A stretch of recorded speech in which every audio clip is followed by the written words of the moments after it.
Olá, nação, eu acredito na minha geração. Estamos começando agora mais um episódio do Eu Acredito Podcast. Você que já chegou em nosso canal é muito bem-vindo. Se está pela primeira vez com a gente, já deixa o seu like, se inscreva no canal, ative o sininho de notificações.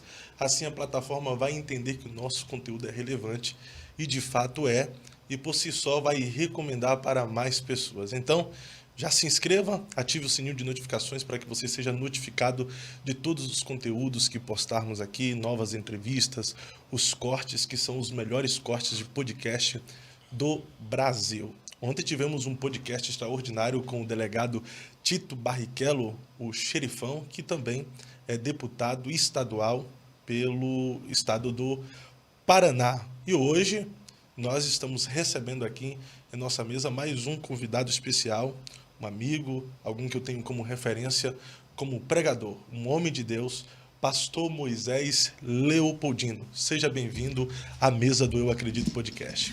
Pastor Fábio Santos, para mim é um prazer estar aqui hoje com você no Eu Acredito Podcast também.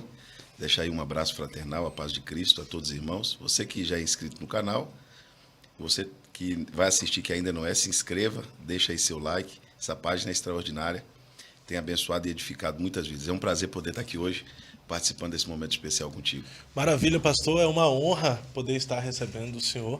O senhor que é conferencista nacional, internacional, mas também já foi conferencista interbairros, né? Ah, até menos que isso aí. Interruas. Interbecos. Interbecos. Que maravilha. Então, uma alegria poder estar recebendo o pastor Moisés Leopoldino. Aprove a Deus a oportunidade de ele estar com a gente. E hoje ele está disposto a falar tudo sobre as suas experiências de vida, experiência no ministério, principalmente na área da pregação. Você que é jovem pregador ou descobriu o chamado pela pregação, tenha simpatia pelo ministério, fique conosco, porque o nosso bate-papo aqui vai te ajudar muito, vai edificar a sua vida e as experiências compartilhadas pode ajudar você na sua trajetória e no seu caminho.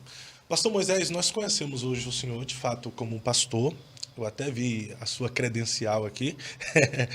Pregador do Evangelho, tem viajado diversos estados, diversas cidades, até fora do Brasil também, pregando o Evangelho e levando a palavra do Senhor. Mas, e a pessoa do Moisés? Quem é? Como é que o Senhor se identifica como ser humano? Pastor Fábio, eu sou de uma origem muito simples. Eu sou uma pessoa, me considero uma pessoa mais interiorana. Sou uma pessoa que eu adotei um estilo de vida bem simples. Sou de uma família com mãe cristã, meu pai nunca foi cristão. Foi cristão depois. Na minha adolescência, meu pai chegou a ser cristão por uns 10 anos.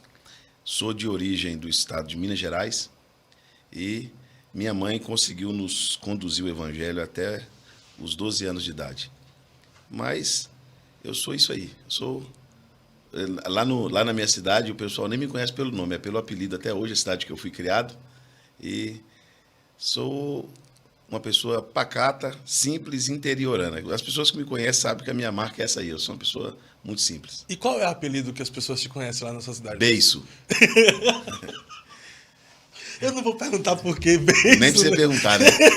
Esse é um apelido que eles me colocaram como criança e eu não gostava, então eu apelava, ficava muito nervoso e acabou pegando. Então, do pessoal da antiga que me conhece, todos não me chamam, ninguém me chama pelo nome. É de beiço. É de beiço. É que geralmente quando a gente não gosta de um apelido... Pega, né? Pega. Então a melhor coisa é desconsiderar, ignorar. Se você não quiser que pega, deixa pra lá. Se apelar, pega. Beiço. Eu não vou ficar chamando o senhor aqui no podcast de beiço, senão... Não importa, não. Mas eu gostei do apelido. Mais. Eu gostei. A minha apelido era Buiú. Era Buiú. Eu não sei, parece que tinha um personagem na Praça é Nossa antigamente. E realmente tem uma certa semelhança. Não, eu acho que quando era criança, adolescente também, eu era pequenininho, meio barrigudinho, aí eles me apelidaram. Hoje eu tô mais magrinho, né? Aí eles me apelidaram Tá rindo aqui. Eles me apelidaram de Buiú. Só que Buiú, de repente, eu fui conhecendo. A maioria dos Buiú que eu conheci era do mundo do crime, era gente perigosa. Aí eu falei,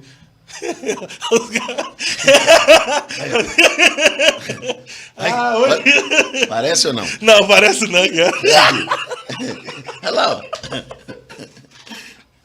Rapaz, Gente do céu.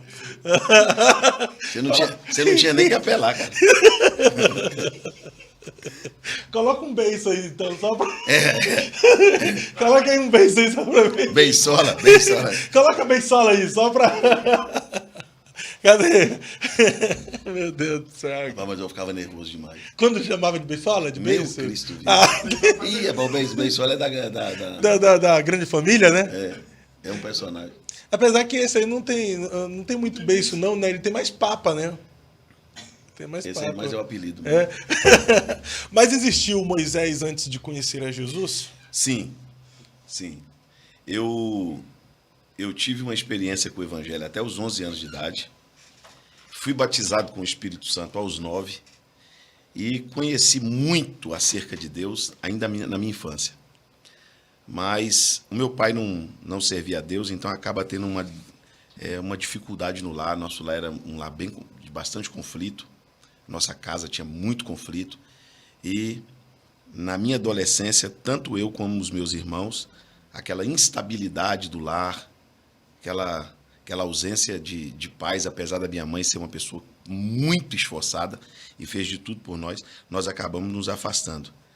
E aos 12 anos de idade eu passei a ter contato com a bebida alcoólica e com 13 para 14 anos experimentar alguns tipos de droga. Tive também um histórico de violência, me associei a algumas pessoas da minha família, tem um histórico de violência muito terrível. E isso perdurou na minha vida até eu completar 18 anos. Com 18 anos, Jesus teve misericórdia de mim novamente. E aos 18 anos eu voltei para Cristo. E como é que foi esse retorno para Jesus? Foi através de uma jovem que estava gostando de mim. Eu frequentava samba, muito assíduo nos trabalhos de samba, pagode, etc. E uma moça muito bonita, foi até interessante porque essa moça, o dia que ela me paquerou, ela estava fazendo ciúme. Ela te paquerou, você? Ela estava fazendo ciúme no ex-namorado dela, porque ela era uma moça muito bonita para mim.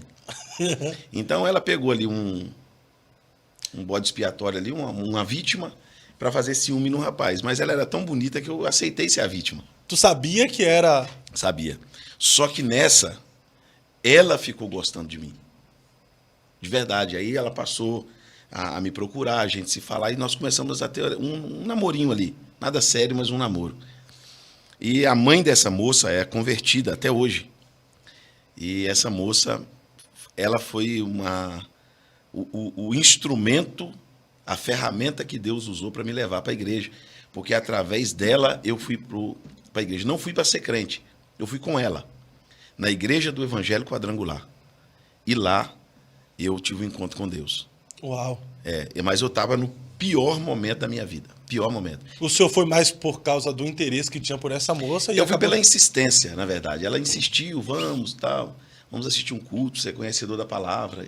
Eu sempre temi muito a Deus. Sim. E da minha forma, né? Daquela forma lá, mas eu temia. Quando eu fui, que eu conheci, eu vivi uma experiência muito bacana, porque o pessoal da igreja me levou para o retiro espiritual em seguida, logo após eu ter me convertido. E eu acredito que hoje algumas igrejas, a maioria das igrejas não levaria. É mesmo? Não levaria. Não levaria porque eu era um moço que eu ainda não estava liberto. Então, eu seria provavelmente um problema, eu não passaria na triagem, né, das igrejas. Uhum. E o líder da juventude me levou corajosamente. Chegou lá, eu pulei o muro, saí para beber, saí para fumar maconha. No retiro. No retiro? No retiro. No último dia do retiro, eu tive um encontro pessoal com Deus, porque eu ainda não estava liberto. Eu entreguei a minha vida a Jesus em janeiro e fui para o retiro em fevereiro. Em seguida, finalzinho de janeiro, começo de fevereiro, eu fui ali pela segunda semana. E eu tive a libertação ali. Estava eu e mais um amigo meu chamado Henrique. E um pastor contou o testemunho e orou. E naquele dia eu senti que Jesus me libertou. Quando Jesus me libertou, eu procurei a moça e disse para ela que eu não queria mais namorar. Falei para a moça, olha, não quero mais relacionamento, agora eu quero dedicar minha vida ao Evangelho, dedicar minha vida a Cristo. Acredite vocês, ela saiu do Evangelho. Meu Deus. Foi um canal Para me levar, para te levar. mas não ficou. Que triste. Mas como é que foi esse encontro com Deus que te marcou a tal ponto de o senhor tomar essa decisão radical de querer viver para Deus e para o Evangelho? Ó, no dia que o Espírito Santo me tocou profundamente, eu até contei ontem para um irmão que eu tinha sofrido uma tentativa de homicídio. Uma pessoa havia tentado me esfaquear e eu já estava com medo de morrer, eu estava com uma sensação muito ruim. E eu sempre tive a convicção de que um dia eu serviria a Deus. Quando uma moça queria namorar comigo, eu dizia, eu não posso, eu vou casar com uma moça crente, porque um dia eu vou ser pastor. Eu tinha certeza disso, sem saber como isso um dia ia acontecer. Então, quando eu me decidi por Cristo, que eu senti a libertação, a força, eu passei 10 anos da minha vida como um crente extremamente radical. Eu até acredito, pastor Fábio, que durante um período da vida, todo crente deveria ser radical por um tempo, pelo menos por um tempo. Sim. Se abster de tudo. Eu passei 10 anos da minha vida, eu me abstive de tudo, de tudo, de tudo. Eu passei 10 anos da minha vida sem ligar a televisão. Meu contato era só com a Bíblia e com a oração. Só com a Bíblia, oração e igreja. Eu passei um bom tempo da minha vida assim. Foi o tempo da minha vida, da minha ascendência espiritual. Foi o tempo da minha vida que eu cresci espiritualmente. Porque eu tinha um contato diário muito, muito forte com a Bíblia, com a oração, com o jejum. E eu passei os primeiros anos da minha fé, um crente um pouco mais radical. Muita coisa a gente amadurece, entende. Eu nunca fui aquela pessoa de condenar muito, de julgar. Mas eu assumi esse estilo de vida por um tempo, talvez seja por causa do estilo de vida que eu levava. Para quem levava um estilo de vida conforme o senhor falou, começando na adolescência, só vivendo para Deus de forma radical que consegue vencer. Isso, para mim foi um caminho.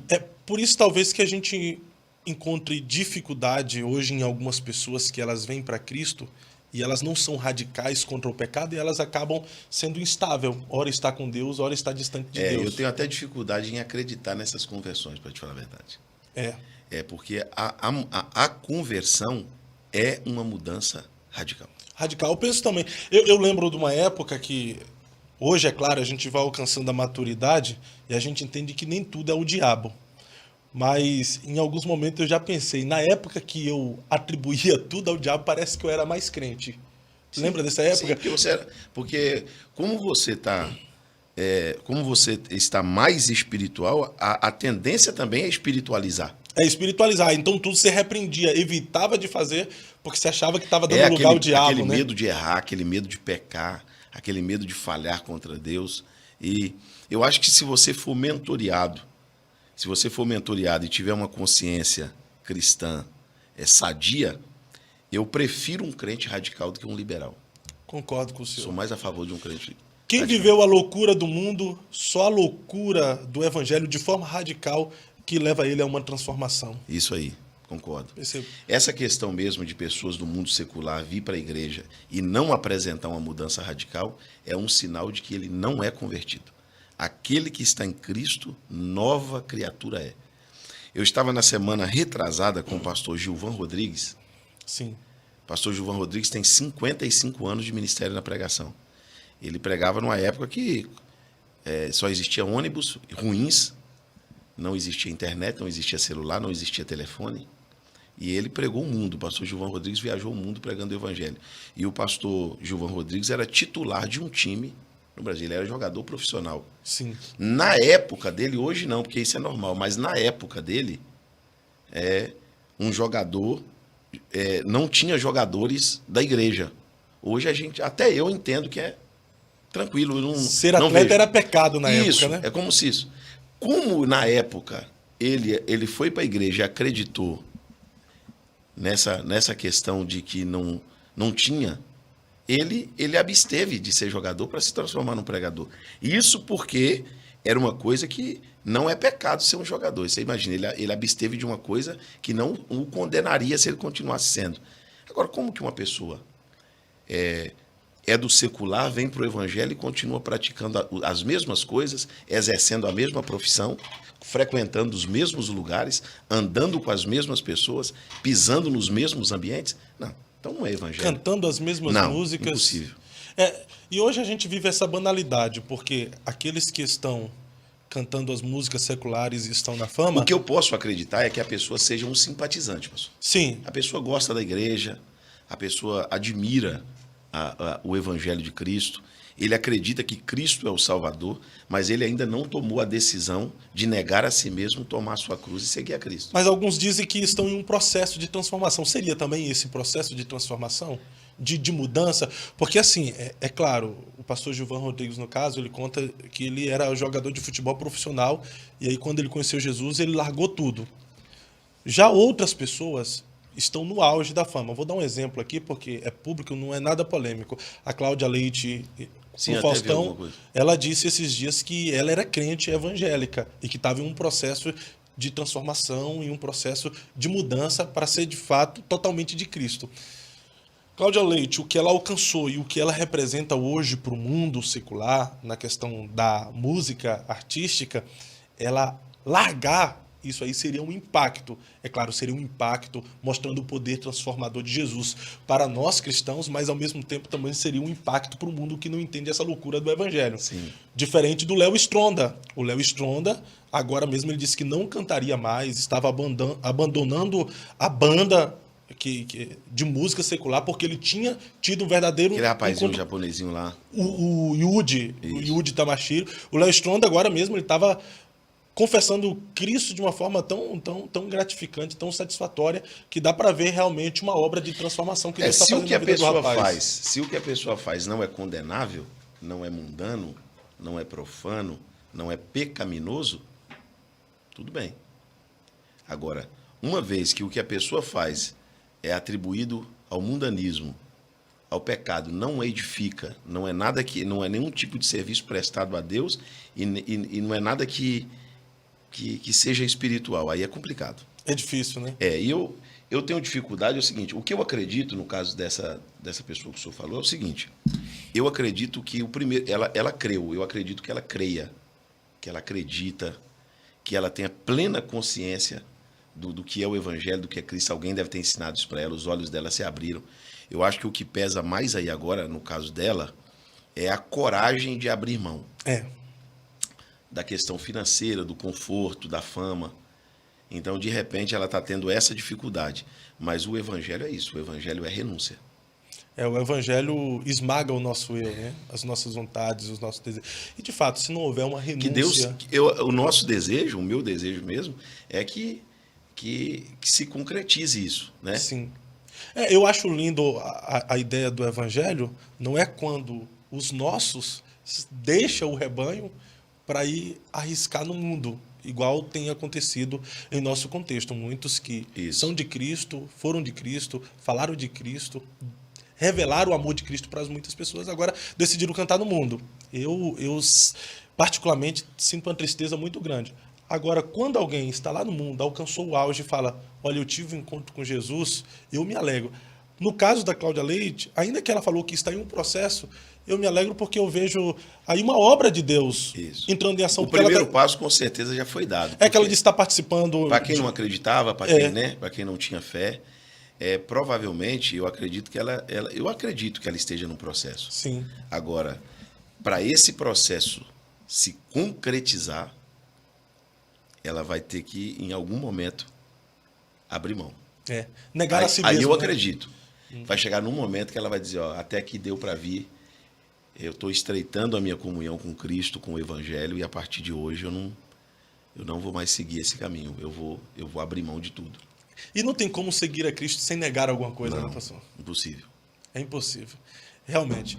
É isso aí, gente. Nós estamos aqui em mais um episódio do Eu Acredito Podcast. Na mesa hoje recebendo o querido pastor Moisés Leopoldino. Estamos tratando um pouquinho da história de vida do pastor Moisés e também deixando algumas lições, deixando alguns estudos bíblicos que eu tenho por certo que está agregando algum valor no seu coração, na sua alma, edificando você. Fique conosco, compartilhe esse podcast para mais pessoas, envie nos seus grupos, em suas redes sociais. Assim a plataforma vai entender que o nosso conteúdo é relevante e vai recomendar para mais pessoas. Muito obrigado a vocês que têm participado e já faz parte da nossa família. Somos quase 17 mil inscritos e tudo isso, todas as programações, todos os convidados que nós trazemos aqui é por causa de você, por você e para mais ninguém. Fique com a gente. Ixi, eu imitei agora como é o nome do cara que fala isso aí? Não lembra não, Léo? É um... Não importa. Não importa não, né? Aqui vale mais. Pastor Moisés, o senhor disse que quando criança teve experiências com Deus, foi batizado com o Espírito Santo Sim. ainda quando criança, mas na adolescência foi para o mundo. Na sua opinião, o que leva uma pessoa que já teve experiências com Deus a experimentar o mundo? Olha, no meu caso, o que afetou muito para mim foi a falta de estrutura no lar. Tinha muita ausência de paz na minha casa. Então eu presenciei muita coisa que eu nunca gostaria de ter presenciado, visto. O meu pai hoje é uma pessoa muito doente, eu amo muito meu pai, tenho uma comunhão muito grande com ele, mas o meu pai ele nunca se preocupou com a nossa educação espiritual, com a nossa, até com a nossa educação moral, e eu tive um lar muito sem estabilidade. Cresci numa região extremamente perigosa, perdida, e convivia com pessoas desse aspecto. Até que na minha adolescência, aquela chama que eu tinha no coração quando criança, ela foi se apagando. Com uns 12 anos de idade, mais ou menos, eu me afastei. Por isso eu aconselho todos os pais a procurar ter harmonia no lar. A paz no lar abençoa demais a vida da criança. A criança precisa viver num ambiente, não pode ser um ambiente hostil de guerra, de discussões, de brigas, de contendas. É muito importante. Isso aí era uma coisa que me revoltava muito. Muito, muito, muito. Eu ainda criança, eu tinha plena consciência de tudo que estava acontecendo. E eu sofria muito com aquelas cenas que eu assistia. E eu acredito que isso foi um fator muito importante. Foi um fator. E geralmente uma família desestruturada desencadeia nos seus filhos diversas doenças e diversos traumas. Para os filhos cristãos, eles geralmente correm esse risco de ir para o mundo. Buscar uma paz no mundo, já que não tem no lar. Agora existe o outro lado. Passando tudo isso, minha mãe ainda conseguiu gerar em nós uma experiência com Deus. As maiores experiências com Deus que eu tive partiu da minha mãe. A minha mãe foi a protagonista disso aí. A minha preocupação hoje é que a maioria das crianças e dos adolescentes não tem uma única experiência pessoal com Deus. Infelizmente. Esses, se afastarem, a volta é mais difícil. Porque se você experimentou Deus, ainda que seja na infância, se você teve uma experiência pessoal com o Evangelho, com o Espírito Santo, aquilo nunca vai sair de você. É uma marca que nunca mais vai sair. Não sai. Não sai. Então, cabe bem essa frase, quem já pisou no Santo dos Santos em outro lugar não sabe viver? Cabe sim. O senhor tem até uma mensagem sobre o filho pródigo. Isso. Que diz que o filho não consegue viver longe do pai? Na verdade, assim, o filho, a ovelha o homem buscou, a dracma a mulher procurou. O filho o pai não buscou porque Deus não busca quem sabe voltar. Quem conhece a casa, quem conhece o pai, quem conhece a palavra, conhece o caminho de volta. Isso é uma prova de que ninguém pode servir a Deus por força nem por violência. Servir a Deus é uma decisão do filho e não do pai. O pai quer, mas o filho tem que querer. Né? Perfeito. E a minha volta para Cristo foi assim. Quando eu voltei para Jesus, eu voltei decidido. E eu fiz um voto a Deus, que nunca mais, aconteça o que acontecesse, nunca mais eu sairia da casa de Deus. Eu podia passar por uma disciplina, por um castigo, por qualquer situação, mas sair do Evangelho mais nunca. Quando o senhor se afastou, por exemplo, estava numa balada, numa noitada, fazendo algum ilícito, havia aquela sensação, eu estou aqui, mas esse não é o meu lugar? Sim, sempre, constantemente. É porque pode ser que tenha gente que esteja nos ouvindo que está vivendo essa realidade hoje. E quando alguém fala mal da igreja, você está num ambiente hostil, cheio de escarnecedores, e alguém começa a falar mal da Bíblia, mal de Deus, mal dos crentes, e você fica irado ali, só que você está junto com eles, fazendo tudo que ele está fazendo, e você não concorda com o que ele está fazendo, mas você faz o que eles fazem. E não tem moral de repreendê-los. Nenhuma. Terrível. Nenhuma. Terrível. Pode ser que tenha gente aqui na condição de filho pródigo, que já teve experiências com Deus, tem um chamado extraordinário, já teve promessas recebidas da parte dos céus, mas está afastado. Qual seria a sua mensagem para ele, o senhor que já viveu essa realidade? Eu ouvi uma coisa, que eu já pregava sobre isso, mas eu ouvi uma coisa que me marcou muito. Muitos filhos pródigos, pastor Fábio, o problema é que eles não conseguem ver a cerca da casa do pai como uma proteção. Eles sempre vê a cerca como uma prisão. Eles não conseguem ver o muro da casa do pai como o limite de uma propriedade, quem está ali dentro tem dono, quem está ali dentro está guardado. Não, ele sempre olha para o muro como uma proibição de sair. Então, o filho pródigo, ele quando saiu da casa do pai, que ele se afastou do pai, ele se aproximou dos porcos. Meu Deus. Todo filho que se distancia do pai fica mais perto dos porcos. E lá, perto dos porcos, quando ele não tem mais nada o que comer, ninguém lhe dá nada e ele está lidando com vontade de comer a bolota que o porco come, a lembrança veio ali. A Bíblia diz que ali ele lembrou da casa. Ele lembrou e disse, na casa do meu pai até os trabalhadores têm fartura de pão. Caiu em si. Caiu em si. É forte. Ontem o pastor Wellington disse, e é verdade, as pessoas caem em tanta coisa, caem no pecado, caem no adultério, caem na fornicação, caem no erro, caem na falha. Por que não cair em si? Tremendo. Né? Verdade. Cair em si, pôr a mão na consciência e dizer, aqui não é meu lugar, essa não é a vida que Deus quer para mim, Deus não me escolheu para isso, eu estou teimando, eu estou nadando contra a maré, eu estou na contramão de Deus, então eu vou me render, eu vou voltar. Quando ele voltou, a porta estava aberta, o vestido estava pronto, a sandália estava pronta, o anel, a aliança estava pronta e tinha uma festa esperando ele. Deus não está com a porteira fechada, Deus não está com o céu fechado, com o livro da vida fechado para reprimir essas pessoas, não. Deus está esperando eles voltarem. E o lindo da parábola do filho pródigo é isso. Não importa o que você fez, apenas volte para a casa do pai. Apenas volte. O pai não tocou nem no assunto. Verdade. O pai não perguntou onde ele estava, com quem ele andou, o que ele fez, onde ele gastou o dinheiro. O pai não falou isso. O pai só recebeu ele de volta. Porque há um coração quebrantado e contrito, não despreza, o Senhor não despreza. Verdade. Deus não trabalha lançando o pecado no rosto. O perdão de Deus é absoluto. Em Miqueias está escrito que ele lançará os nossos pecados na profundeza do mar e deles não se lembrará mais. Quem lembra é as pessoas. Deus perdoa, está perdoado. Quem lembra as pessoas e o acusador, né? O acusador. Deus não. Deus nunca vai lançar no rosto de alguém um pecado que ele já perdoou. Verdade. Pastorzão, o senhor falou que teve uma experiência marcante com Deus, aí a gente foi para outro caminho. O senhor não falou como é que foi essa experiência. Como é que foi essa experiência, esse contato que o senhor teve? O senhor fala com depois Deus? da minha conversão? No retiro, que foi lá no retiro que houve a libertação, e ali o senhor disse que teve um encontro. Na verdade, o pastor que foi pregar nesse dia, ele era um pastor bem moderno, naquela época ainda, isso há 28 anos atrás. Ele era um pastor bem moderno, ele era ex-modelo, alguma coisa do tipo. Eu não queria nem prestar atenção no que ele estava falando. Só que quando ele começou a falar, eu já estava ali, eu comecei a prestar atenção, e ele orava por libertação. E naquele dia, quando ele perguntou quem quer ser liberto dos vícios, do pecado, você que quer servir a Deus, mas não tem força para servir a Deus, eu fui junto com alguns jovens. E eu nunca senti tanto tremor no meu corpo como eu senti aquele dia. Meu corpo tremia como uma vara verde. O corpo tremia, eu suava muito. E depois daquela oração, nasceu dentro de mim uma sede imensa por Deus.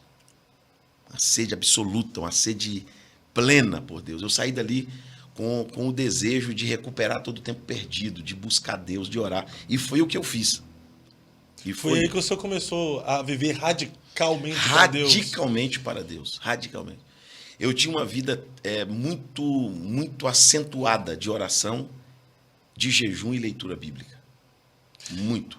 A gente comentou que todos, o senhor falou, né? Seria bom que todos tivessem essa experiência de viver de forma radical para Deus. Pelo menos por um tempo, o senhor acredita? Pelo menos por um tempo. Será que algumas pessoas não conseguiram viver ainda de forma radical para Deus pelo fato de não ter tido experiência semelhante? Pode ser que sim, eu acredito. Porque eu acho que a experiência com Deus nos leva a querer preservar esse contato que a gente teve. Logo que alguns não teve esse contato, eles acham que não há motivo para preservar. E na verdade, essas pessoas que nunca tiveram a experiência, eles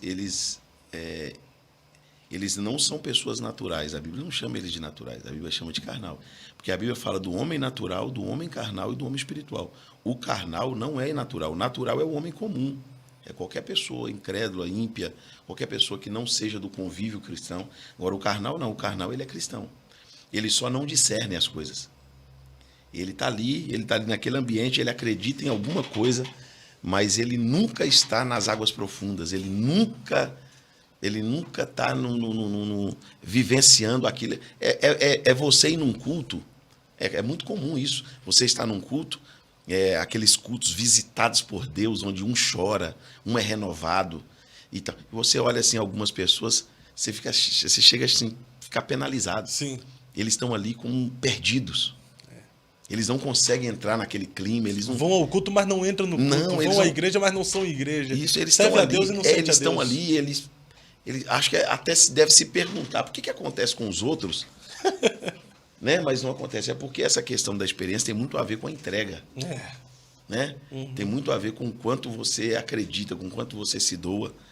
Mas era importante que toda pessoa tivesse com Deus uma experiência. É como se fosse dele ter entrado no oceano do Espírito e ter ficado no raso, com as águas batendo no calcanhar, e para ele ali é muito bom, né? E Deus medindo mais, né? O Espírito medindo mais 1000 e chamando ele para o fundo. E ele, não, aqui tá bom, água no calcanhar é o suficiente. Isso aí. Infelizmente isso acontece em nosso contexto, mas oxalá que Deus conceda experiências a toda essa geração, porque eu penso, essa geração ela tem acesso muito fácil ao conhecimento. Pode ser que não busca o conhecimento, mas acesso fácil tem. Tem. Alguns dizem que essa geração é analfabeta de Bíblia. O senhor pode discordar de mim, mas eu penso que é uma geração que mais conhece a Bíblia devido ao acesso fácil à informação. Hoje tu entra no Google, tem mensagens diversas com conteúdos teológicos extraordinários. É uma geração com muita informação, claro que pouca sabedoria. É uma geração que, em outro tempo, não teve psicologia pastoral, não teve orientação pastoral, não teve faculdade teológica tão fácil assim, cursos teológicos, para tu ter noções de teologia. Não teve. Eu penso que, nesse tempo, que mais está faltando para essa geração é experiências com Deus. Isso aí. Uma vida mais profunda. Mais profunda. Porque os pregadores, principalmente os pregadores mais antigos, eles eram ensinados a orar. O primeiro passo. Você tinha que orar e ler a Bíblia. Então, os pregadores antigos, eles pregaram para o mundo. Se alguém dissesse assim para mim, mas ele sabia um pouco. Mas a igreja cresceu na mão de quem? Se você disser para mim, os pastores antigos eram analfabetos, tudo bem, mas foi você que abriu a igreja ou você pegou pronta com eles? Foi quem ganhou as vidas? A igreja cresceu, foi na minha gestão ou foi na gestão deles? Quem preparou todo o caminho não foi eles? Eles sabiam menos, mas eles dependiam mais. Forte. Eles dependiam mais. E estou para falar para você sem medo de errar, pastor. Eles sabiam muito menos do que nós sabíamos e na gestão deles Deus operava muito mais do que na nossa gestão. Verdade. Os sinais, os prodígios, as conversões. Não vou falar só de milagre, não. Porque de repente até alguém... Hoje eu sou um pregador de fé pentecostal. Sim. Eu sou um pregador da doutrina pentecostal. Então, o que mais existe hoje no meio pentecostal são pessoas que não são mais... Eu sou continuista, eu acredito piamente no exercício dos dons espirituais, acredito piamente nos dons espirituais, nos seus exercícios, nas suas evidências, e hoje, nas nossas próprias igrejas, tem muitas pessoas que não acreditam. Infelizmente tem. Só que ele é fruto de alguém que acreditava. É verdade. Ele é filho de alguém que acreditava. Ele foi ganho por Jesus por alguém que acreditava. E talvez existe muitos lugares aí que não há mais esse operar do Espírito Santo porque existe cessacionista no meio dos continuistas. Isso aí. Por causa da incredulidade do coração desses, né? Isso aí. E aí o que acontece? A oração hoje é pouquíssima valorizada. Pouquíssimo valorizada. E é muita coisa pronta. É muita coisa que já Paulo, quando vai falar da ceia, diz assim, olha, o que eu recebi do Senhor, eu vos entreguei. Então, o que nós estamos entregando, nós recebemos de quem? Do Senhor. É para ser do Senhor, né? Então, eu tenho que ter essa convicção, que eu recebi do Senhor para entregar. Então, é muito enlatado, é muita frase de efeito, é muita conversa para pouco resultado. Infelizmente. Há um tempo atrás, nós pregadores batíamos muito na questão da mudança dos cânticos de louvores, que eram mais louvores triunfalistas, que eram louvores mais que faziam apologia à vigância, etc. E tinha tirado a doutrina bíblica dos louvores e também a cristocentridade, né? Não sei nem se eu posso usar essa palavra, mas Jesus tinha saído do meio dos louvores de muitos compositores e muitos cantores. Essa é uma realidade que nós podemos aplicar hoje também para os pregadores, que não existe mais uma pregação de confronto, não centraliza mais Cristo nas mensagens? Eu acredito que existe uma turma fiel em todas as igrejas, independente de denominação, que ainda são verdadeiros pregadores. Mas existe uma grande quantidade, uma gama muito grande, que não tem nem noção do que seja o Evangelho. Eu tenho a impressão que as mensagens começaram a acompanhar os louvores. Algumas mensagens que a gente ouve, Cristo não é o centro, as pessoas são o centro, e você não vê nenhuma preparação nessa mensagem para alguém que vai sofrer, para alguém que vai ter luto, para alguém que tem que renunciar. O confronto sobre uma iniquidade, sobre um pecado, sobre uma transgressão, é muito pouco nas mensagens. As mensagens realmente estão muito triunfalistas. Muito. Autoajuda. Eu fui ensinado a orar e ler a Bíblia para pregar. Sim. Alguns pregadores hoje, eles querem ouvir um palestrante, um coach ou coisa do tipo, para aprender a falar. Eles querem fazer um curso de oratória primeiro. Ele não quer orar primeiro, ele não quer receber de Deus o dom primeiro. Ele quer. Hoje, pastor Fábio, nós estamos com um grande problema, um problema seríssimo no cenário evangélico. A desenvoltura e a vocação se misturaram. Desenvoltura e vocação. A pessoa desenvolta hoje, ela é considerada pela igreja atual como uma pessoa vocacionada. Sabe falar, tem uma boa voz, sabe falar em público, sabe ali expor alguma coisa, tem uma voz melodiosa. Ali, a igreja de hoje passa a entender que esse sistema é secular, esse sistema não é igreja. Não, a igreja tem uma triagem. Sim. Se você for olhar no cenário bíblico, Deus chamou gago. Deus chamou gente que não sabia falar. A maioria das pessoas que Deus chamou não tinha perfil. Verdade. A maioria das pessoas chamou. Nem sempre o vocacionado tem desenvoltura. E nem sempre quem tem desenvoltura é vocacionado. Então tem muita gente errada no altar. Ele não tem vocação, Deus não chamou, porque a Bíblia diz que Deus deu. Se é Deus que dá, não é a igreja que dá. Verdade. Deus dá o pastor, Deus dá o evangelista, Deus dá o doutor, Deus dá o mestre, Deus dá o profeta para a igreja. Não é a igreja que escolhe. Não é uma escolha humana, é uma escolha divina. Então tem muita gente com desenvoltura que chegou ao pastorado. Ele não tem vocação pastoral. Ele não é pastor. Mas ele tem desenvoltura. E tem alguém que não tem essa desenvoltura, que é vocacionado e foi rejeitado pela igreja. E a igreja não enxerga nele essa desenvoltura. Porque quem tem vocação pode aprender a desenvolver o seu dom, o seu talento, o seu chamado. Mas aí, a igreja que rejeita ou o ministério, às vezes, que rejeita? Que é uma diferença da igreja do público geral para o ministério, liderança. Eu acho que, em primeiro lugar, o ministério, depois a igreja. Né? Infelizmente, isso acontece Porque, mesmo. de repente, hoje, a triagem, né, eu não estou generalizando, Sim. não. Eu estou dizendo hoje aqui, mas é porque em muitos lugares acontece. Eles vão olhar primeiro a desenvoltura. Se você pegar uma pessoa que foi chamada para ser pastor e essa pessoa é tímida, essa pessoa tem dificuldade de falar em público, mas Deus chamou ele para ser pastor. Tem um outro que sabe falar em público, fala em público como ninguém, mas Deus não chamou ele para ser pastor. A igreja comete o seríssimo risco de pegar quem Deus não chamou e colocar no altar e pegar quem Deus chamou e colocar fora do altar. Não deixar essa pessoa chegar no altar. Infelizmente. Infelizmente. Isso acontece todos os dias.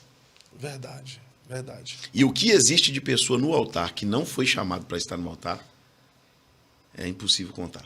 E isso, será que não seja o motivo da frieza espiritual, da letargia que tem tomado conta de muitos lugares? Sim. E tem a ver também com a aceitação do povo. O povo aceita, né? O povo, na verdade, eu acho que a gente investe demais na performance. E eu acho que tem muita performance e pouca essência. Você conhece pessoas, eu também conheço, que têm uma voz perfeita. Sim. Perfeita. Tem pessoas que cantam ou que pregam que eles são... A performance da pessoa é perfeita, mas a essência é pouca, falha. De repente você vê uma pessoa que tem menos performance, menos habilidade, mas aquela pessoa é visível, é perceptível que ela tem que ela tem graça de Deus, que ela tem unção de Deus, que ela tem sabe? Canta, começa a sentir algo diferente, né? Isso é muito perceptível. Verdade. Eu vivi uma experiência, há uns anos atrás, de presenciar um desenvolto, uma pessoa que tinha muita desenvoltura, que queria cuidar de uma igreja. E tinha um irmão que não tinha desenvoltura nenhuma. Nenhuma. Aí, sabe, meio que atropelava as coisas, assim, um irmão meio...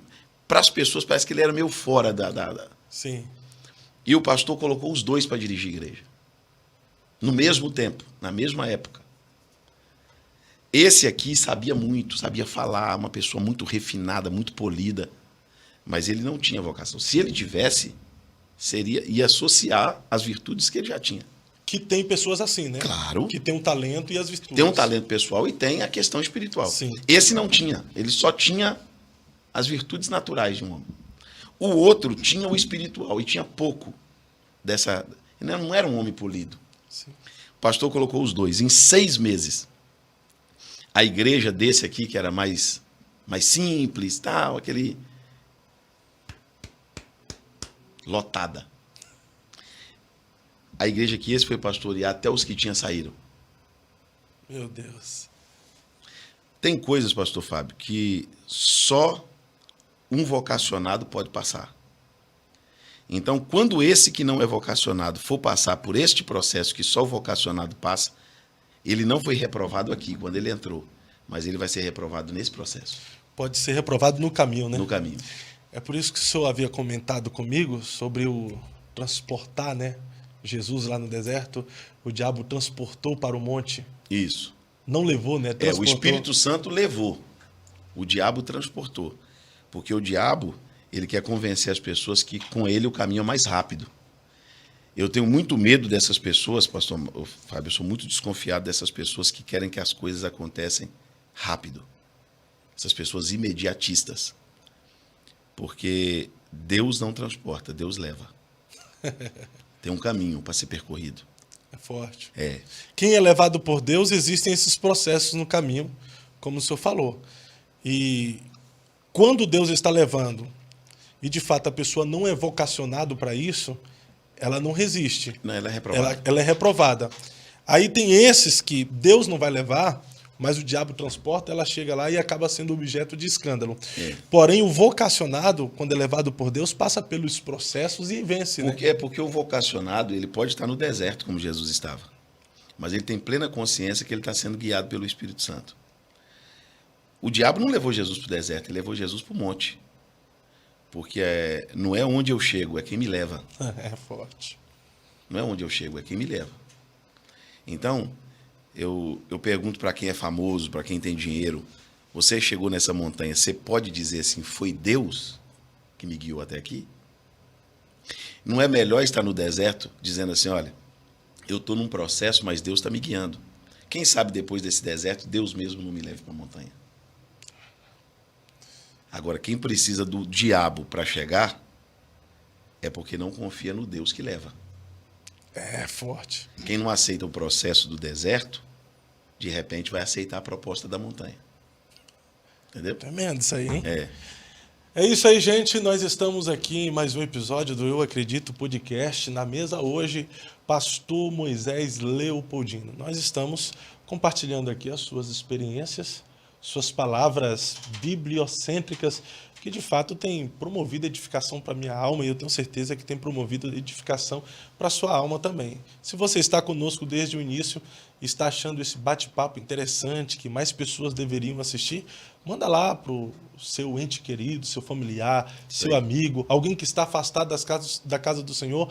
Olha quantos temas importantes nós abordamos para essas pessoas. Então manda para eles, fala, assista até o final, que Deus vai falar com você.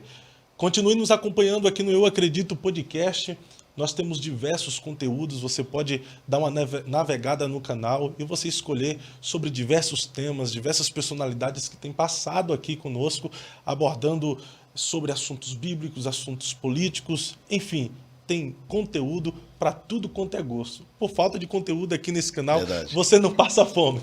Se você não é inscrito e chegou agora, se inscreva no canal, ative o sininho de notificações, já envie para geral, assim você vai estar nos ajudando em nosso trabalho. A nossa meta ainda esse mês é alcançar 20 mil inscritos. Eu não consigo fazer isso sozinho. Por isso, eu peço sua ajuda. Vai pedindo aí para todo mundo se inscrever no canal. Faça esse canal ser conhecido.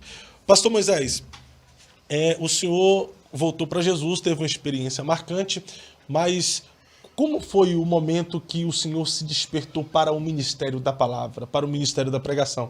Como falamos anteriormente, o chamado não é humano, o chamado é divino. Não é alguém que olhou para você, a partir de hoje eu vou investir para você ser um pregador. Tem muita gente que investe, faz um curso e nunca consegue ser nada. Algumas coisas que eu falo, as pessoas que acreditam mais na questão de só da preparação humana nunca vão concordar com o que eu falo. Porque como eu disse, eu sou um pregador pentecostal, de fé pentecostal, e eu acredito que a vocação vem antes do conhecimento. Eu acredito piamente que uma pessoa pode ser extremamente preparada sem ser vocacionada. E eu acredito piamente que uma pessoa pode ser vocacionada e totalmente despreparada. É forte. A vocação vem primeiro. Deus não chama a pessoa porque ela preparou. Deus chama a pessoa e a pessoa se prepara. Porque o que vai fazer você se preparar é a certeza de que Deus te chamou. Então você vai procurar ser excelente, você vai procurar aprimorar naquilo. O dom é aperfeiçoado? Mas a vocação, ela é algo muito intrínseco, ela é muito pessoal, ela é muito profunda. E eu comecei a pregar poucos meses após a minha conversão. Eu me batizei, eu não tinha ainda 2 meses de crente quando eu me batizei muito rápido. E eu preguei por muito tempo, pastor Fábio, eu preguei muito tempo nas ruas, nas praças, nas penitenciárias e nos hospitais. Deus é testemunha de que os primeiros anos eu era um pregador assíduo de prisão, de penitenciária. Eu fiz um trabalho carcerário durante um bom tempo. Eu dirigi um culto dentro de uma penitenciária muito grande, e eu não tinha o dinheiro da passagem para ir até a penitenciária. Eu ia a pé e voltava a pé, uma vez por semana. E fazia outros trabalhos carcerários, fui pregador de praça, preguei muito nas praças, nos ônibus, nos trem. Preguei muito, durante muito tempo. Até que eu recebia algumas oportunidades na igreja e depois comecei a pregar ali dentro do meu campo, ali nas cidades circunvizinhas à minha cidade, mas o meu ministério da pregação começou nas ruas, nas praças, nos presídios. Eu passei um bom tempo pregando assim. Mas era uma chama que queimava em seu coração? Como é que o senhor se descobriu como pregador? Pregador de rua, de ônibus, enfim? Eu sentia um desejo ardente de pregar. Eu passei a ler a Bíblia, que a Bíblia, por si só, ela é suficiente. Tem pregadores da antiguidade que nunca leu uma literatura. E foi um dos maiores pregadores do mundo, sem ter lido uma literatura. Ele só lendo a Bíblia. A Bíblia é suficiente. Quem lê a Bíblia e estudar a Bíblia está preparado para pregar o Evangelho. Se ele não lê nenhum outro livro, é interessante ele ler, porque ele vai estudar, ele vai fazer uma teologia, mas a Bíblia é suficiente. E eu, como eu não era um pregador de igreja, eu não pregava nas igrejas, eu não poderia ficar sem pregar. Uhum. E eu me tornei um pregador na igreja usando também a inteligência. Eu passei a frequentar, eu ia no culto todos os dias, e passei a frequentar cultos que não ia pregadores. Um culto na casa. Sim. Qual pregador que briga para ir numa casa pregar? Verdade. Um círculo de oração com 5 irmãs, 7 horas da manhã. Então lá estava eu, com o dedo dentro da Bíblia, preparado para pregar. Então eu comecei a receber as oportunidades na igreja, frequentando os cultos que os pregadores não iam. Sim. É muito fácil um pregador começar, querer começar a pregar em congresso, querer começar a pregar no culto de domingo, já começar a pregar recebendo convite, é muito fácil. E tem aqueles também, olha eu querendo falar mal dos outros, mas não.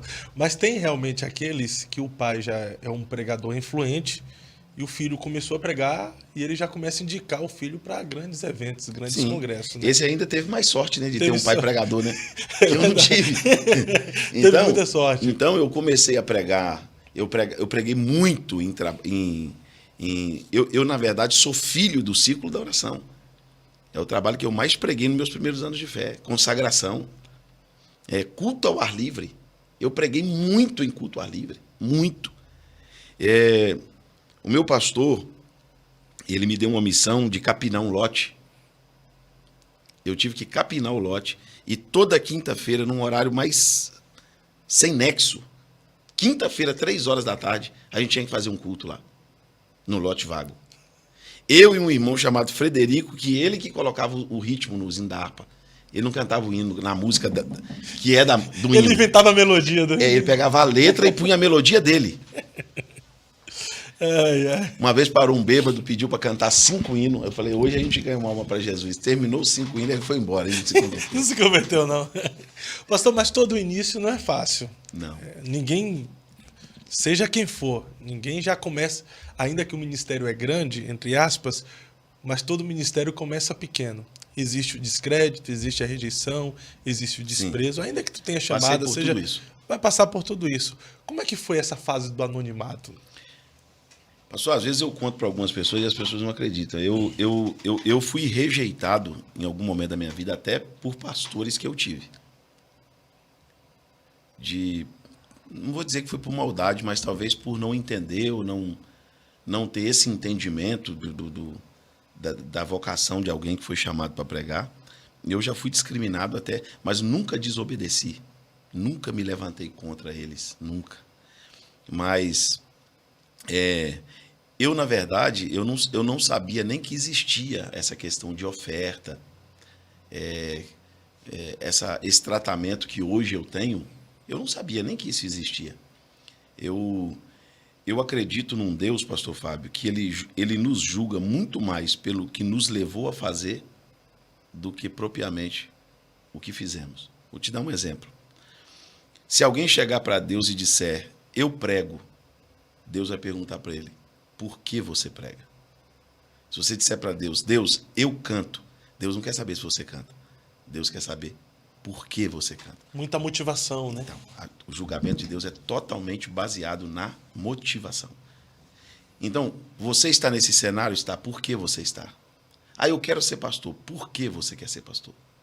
Eu quero... Por que você quer fazer? Então, a motivação precisa ser pura. Se a motivação não for pura, esse ministério vai ser corrompido. O ministério dessa pessoa não vai ser um ministério de justiça. Ele vai ser um ministério que vai se corromper. Até quem começa certo tem um risco de se corromper. Imagina quem começa errado. Ele já começa corrupto. Ele já quer entrar por outro motivo. Verdade. Não, então, se a pessoa quer entrar nessa questão, evangelho, ministério, pensando em fama, pensando em dinheiro, pensando em remuneração, pensando em sucesso, certeza absoluta que ele vai ser corrupto. Infelizmente. Certeza absoluta. Porque a motivação dele é errada. Ô, pastor, mas sobre essa motivação, o que tem gerado essa motivação errada nessa geração hoje que almeja o cenário. Não é o cenário, tipo a glamorização do evangelho. O cenário, com Querendo certeza. ou não, hoje a gente, olhando para as redes sociais, a gente acompanha alguns O glamour. pregadores, a gente vê o glamour. E querendo ou não, a motivação do nosso coração, porque o nosso coração é enganoso, vai muito por aquilo que a gente vê.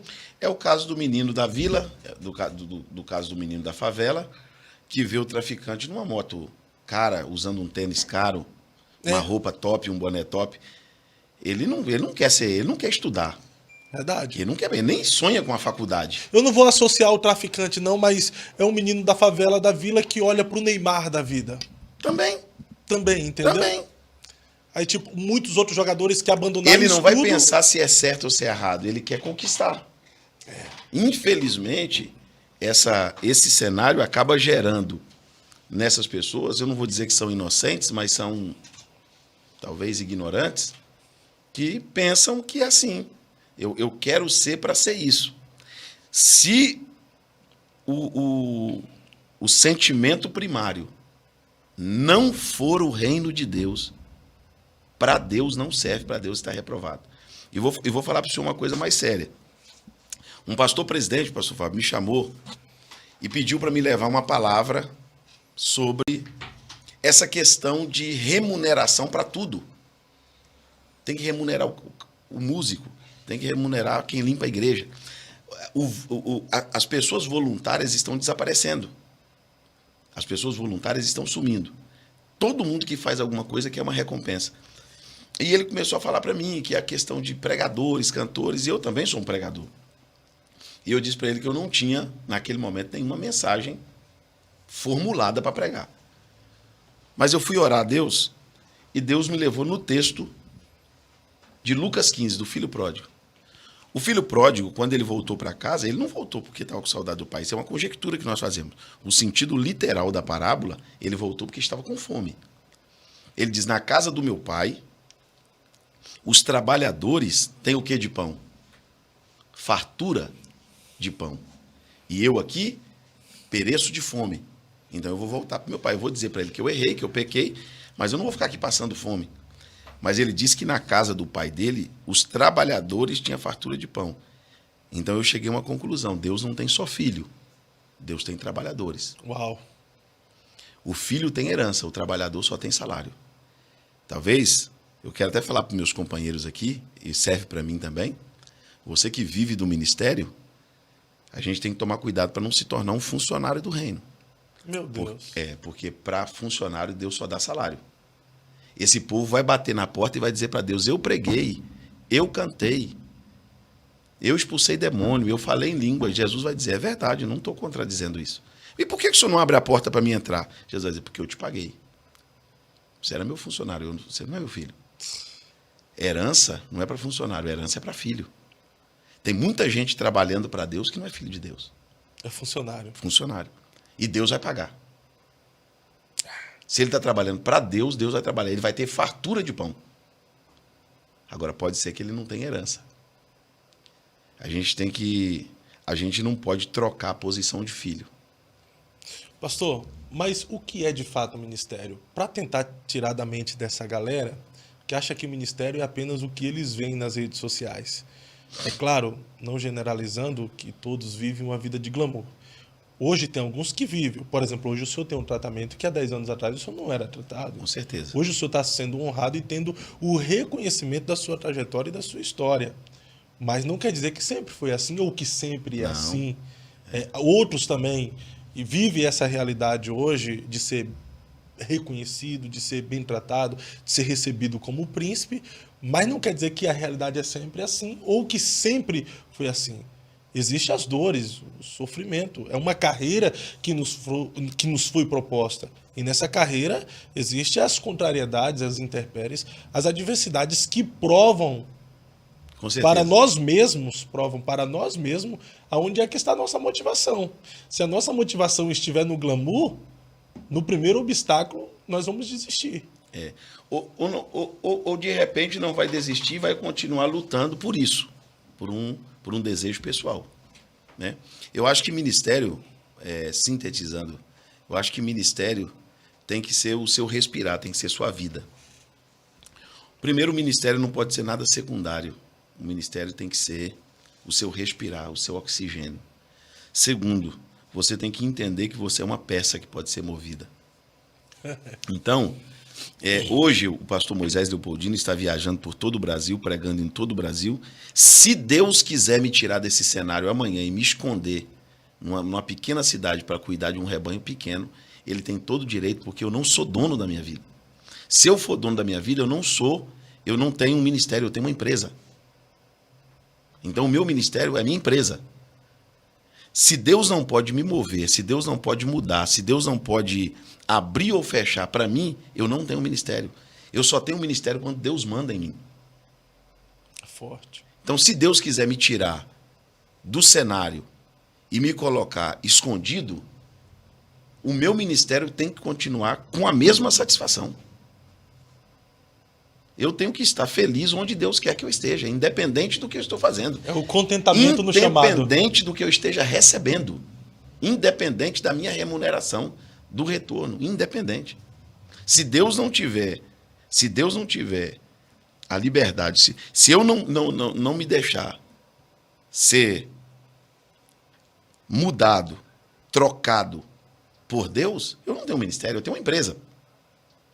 Não, eu tenho uma empresa pessoal minha. E eu estou usando o nome de Jesus para fazer isso. Aí não vale. É, verdade. Aí não vale. Não.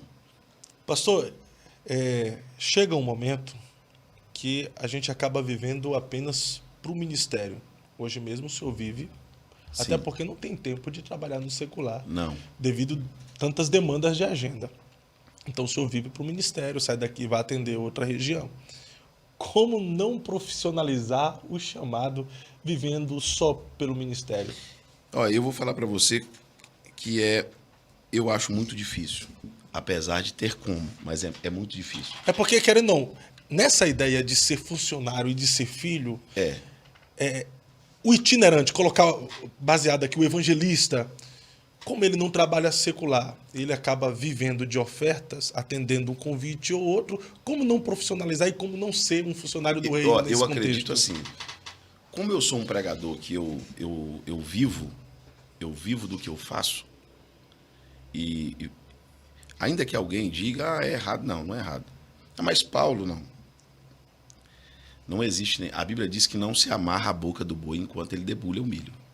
E todo obreiro é digno de quê? Salário. Quem está no altar vive do altar, se o católico for contra isso, ele é hipócrita, porque o padre vive da igreja. Sim. Se as igrejas tradicionais disser que é errado, ele é hipócrita porque o pastor dele vive da igreja. Sim. Então, se você, na maioria, até em outras religiões, o sacerdote daquela religião vive daquela religião. Toda religião, praticamente. O que não pode haver é ostentação, é exploração. Existem dois extremos, pastor Fábio. Existem as igrejas que não cuidam e existem as igrejas que cuidam. Sim. Por você não conhecer onde você está indo, então, geralmente, a pessoa vai dizer para você o que pode ser feito, como você vai chegar até aquela cidade. Eu tenho por hábito de, geralmente, deixar o próprio evento fazer. Por quê? Porque eles conhecem o orçamento. Eles sabem quanto eles podem investir naquilo. Então, eu geralmente deixo eles falar o quanto eles podem fazer e, a partir disso aí, a gente combina alguma coisa. Porque, às vezes, eu vou sair da minha casa e eu vou passar por uma estrada extremamente perigosa, eu vou ficar longe da minha família, longe da minha casa, e quando eu voltar para casa, eu preciso cuidar da minha família.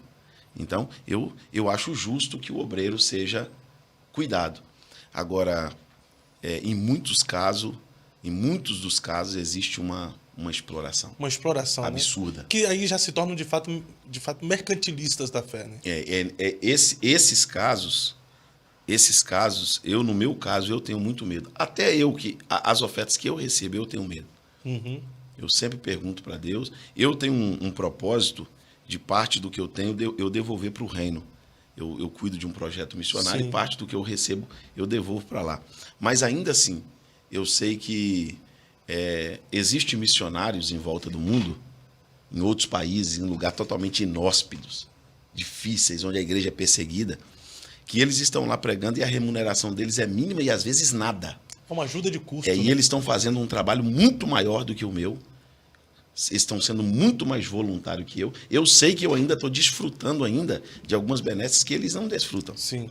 Mas, para mim, os mais aprovados não somos nós, os pregadores e cantores. Eu nunca me colocaria nesse ranking. Eu acho que os missionários que estão no campo merecem esse troféu. Esse troféu é deles.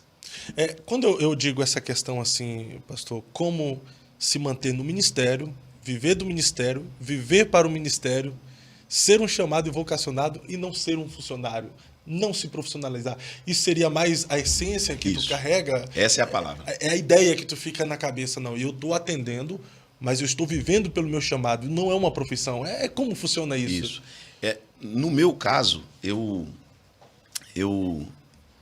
tenho uma oração que eu faço todos os dias que eu me ajoelho no lugar onde eu estou para pregar. Eu falo um salmo na minha oração, eu repito esse salmo todos os dias, e esse salmo diz: não a nós, não a nós. Então, todos os dias eu digo isso, todos os dias sem faltar um. Não a nós. Eu não posso ser o beneficiário. Eu não posso fazer isso aqui para me promover. Eu não tenho o direito de pregar para me promover às custas do Evangelho de Cristo. Se eu estou aqui, eu tenho que ter comigo, eu tenho que ser porta-voz de uma mensagem. Eu tenho que estar trazendo resposta de Deus para alguém. Se depois que eu cumprir minha missão, eu for beneficiado de alguma forma, que fique para mim a alegria, mas nunca a glória. A glória é sempre para Deus. Forte. Perfeito. Sempre. Maravilha, gente. Estamos em mais um episódio do Eu Acredito Podcast. Você que chegou agora, continue conosco. Assim que encerrar o podcast, você pode voltar lá no início e acompanhar todo o nosso bate-papo aqui.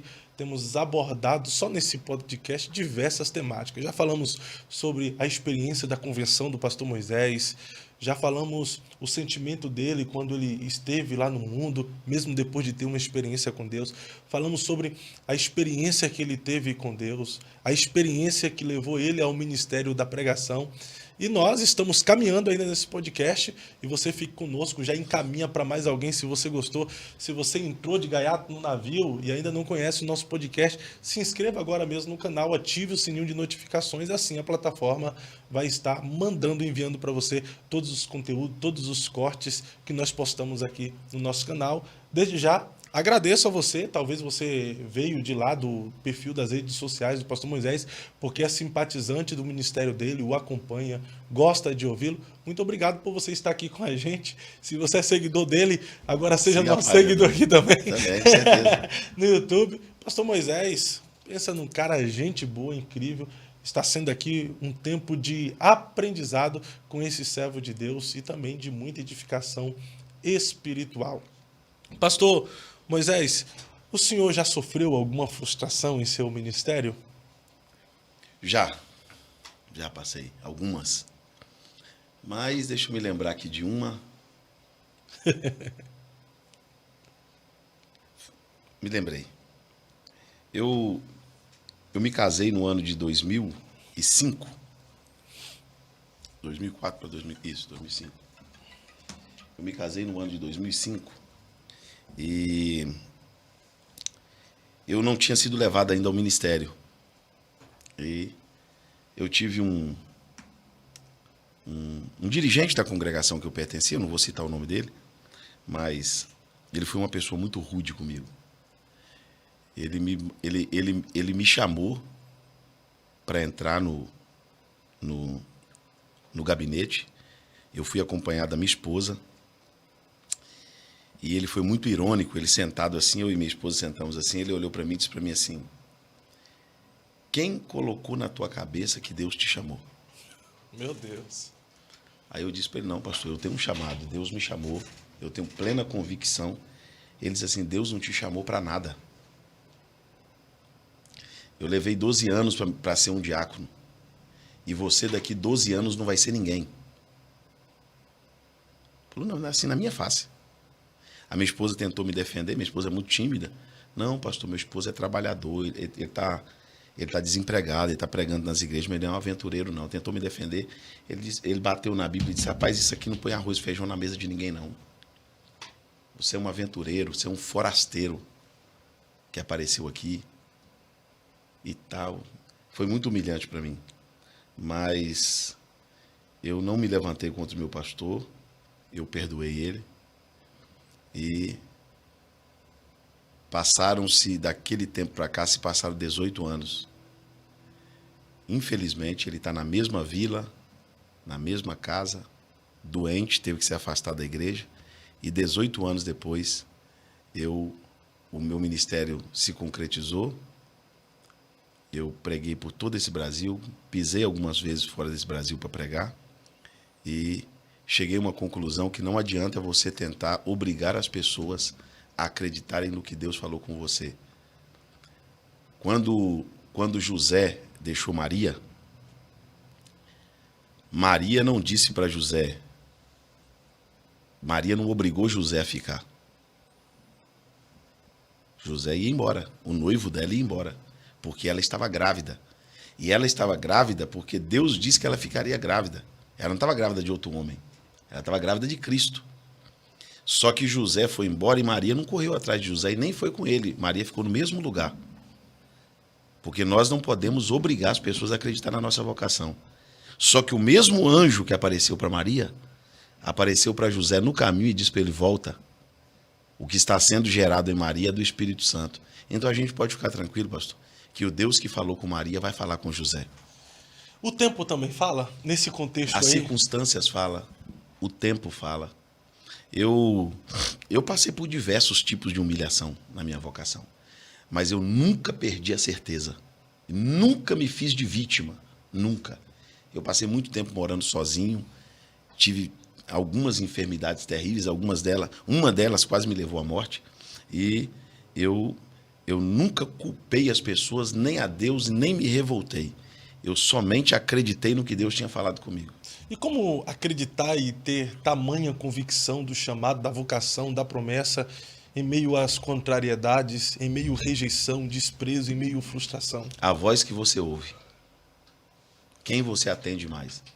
Você vai ouvir seu coração, você vai ouvir a circunstância, você vai ouvir as pessoas, você vai ouvir o diabo ou você vai ouvir a Deus? Deus, ele vai falar com você, não tem nada a ver com o cenário, com o tempo que você está vivendo. Deus está falando de uma coisa que vai acontecer na tua vida amanhã, e hoje o que você está vivendo não tem nada a ver com o que você vai viver amanhã. Nada a ver. Deus falava para mim, quando eu era novo convertido, que eu ia viajar pelo país, que eu ia pisar nos púlpitos mais importantes dessa nação. E aconteceu. Mas quando Deus falou isso para mim, eu tinha um terno verde alface, que custou R$ 4,90 no brechó da igreja. Eu usava uma gravata de crochê, uma bota zebu no pé, uma Bíblia com a capa solta, andando distância longa para ir para a igreja, a pé e voltar. Eu não tinha uma bicicleta para andar. Só que Deus falou para mim de uma coisa que ia acontecer no futuro. E eu acreditei. Porque com Deus é assim, fé, é certeza, pastor. Ou você acredita ou você não acredita. Tiago diz que quem é maré, quem vai e que vem, não pensa tal pessoa que receberá da mão de Deus alguma coisa. Eu acreditei piamente. E acreditar não nos isenta de passarmos os obstáculos, né? E as dificuldades, né? Eu acho que é o contrário, eu acho que é aí que passa. Né? Eu prego uma mensagem que o pessoal gosta muito sobre a ilha de Malta. Deus falou para Paulo que Paulo iria para Roma. Aí Paulo entra no navio para ir para Roma. Aí a Bíblia diz, a viagem era vagarosa, mas não foi Deus que falou que Paulo ia para Roma? Mas não é porque Deus falou que vai ser rápido. Uau. A Bíblia diz que a viagem foi extremamente difícil, não é porque Deus falou que vai ser fácil. A Bíblia diz que a viagem teve prejuízo, não é porque Deus falou que só vai ter lucro. A Bíblia diz que na viagem o navio naufragou, mas ninguém morreu, porque nessa viagem você pode perder as coisas, você não pode perder as pessoas. Forte. A Bíblia diz que Paulo foi mordido por uma víbora, Paulo enfrentou frio, enfrentou chuva, enfrentou um grupo de oposição lá naquela ilha, até que chegou um dia que veio um navio e levou Paulo para Roma. Então, quer dizer, nós queremos chegar em Roma sem passar em Malta? Nós queremos chegar onde Deus falou que nós vamos chegar sem passar por nenhum tipo de processo? Não. Deus não tem elevador, Deus só trabalha com escada. É forte. O fato de Jesus ter dito passemos para o outro lado do lago não significa que não vai vir um vento forte e as águas também não vão ficar agitadas. Exatamente. Ele prometeu que vai chegar, mas não prometeu que a viagem vai ser tranquila, né? É desse jeito. Que maravilha, que bate-papo bom, que bate-papo edificante. Pastor, e quando a gente começa a pregar, sempre tem as incertezas, as dúvidas também, ainda que temos convicção. Eu digo que é mais ou menos por fase. Existe fase que a gente está muito convicto e existe fase que vem as incertezas. E a palavra não seria nem incerteza. Essa insegurança, principalmente na pregação, não estar acostumado com um grande público, nos leva a cometer algumas gafes na hora que a gente está pregando, começando a pregar. Você já cometeu alguma gafe no púlpito? Muitas. Muitas. Compartilha. Eu já coloquei Davi na cova dos leões. Eu já coloquei discípulo na figueira. Principalmente quando estamos começando, o erro é admissível. Se você disser para mim assim, mas não pode ninguém errar. Não. Pelo contrário. Eu acho quase impossível aprender sem errar. E algumas coisas a gente vai aprendendo com conselhos, outras coisas nós aprendemos com a maturidade. E se a gente não se der por conta, tem algumas coisas que nem aprendemos. Verdade. Mas eu já cometi muitas gáfias. Muitas. Isso acontece com todos, né, pastor? Passar do horário e o pastor tomar o microfone. Já tomou o seu microfone? Pregador novo. Achar que Deus está operando na igreja, eu sou o pastor da igreja. Só que eu sou o pregador ali, mas a igreja tem um pastor, a igreja tem um horário para terminar o culto. E o pregador novo, empolgado, deu o horário de acabar, eu não acabei. O pastor chegou e bateu nas minhas costas e disse, meu filho, entrega meu microfone que o seu tempo acabou. Rapaz, que vergonha. Meu Cristo vivo. Mas só precisou acontecer uma vez para me aprender. Aprendeu daí? Aprendi, mas aprendi passando uma vergonha. Mas o problema maior, às vezes, não é quando está acontecendo o movimento, as coisas estão acontecendo, a palavra foi boa, você foi feliz. O problema maior é quando a gente está cometendo um monte de gafe, a mensagem não está fluindo, as coisas não estão acontecendo, e a gente fica ali enchendo linguiça. Pregador tem a mania também de, se ele pregar e ele sentir que não está fluindo, ele começa a bater. Também, né? Ele começa a bater no povo para ver se vai. E na ira do homem não opera o poder de Deus. Nós não temos o direito de falar o que Deus não está falando. Verdade. Nós não temos direito de pregar uma mensagem pessoal, uma mensagem própria. Não, nós somos apenas um mensageiro, nós somos um atalaia. Nós estamos ali para transmitir uma mensagem que não partiu de nós. Nós estamos levando um recado. Sim. O atalaia, o mensageiro fazia isso, né?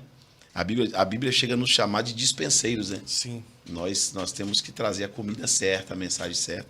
Por isso que eu aconselho sempre os amigos, não prega o que funciona.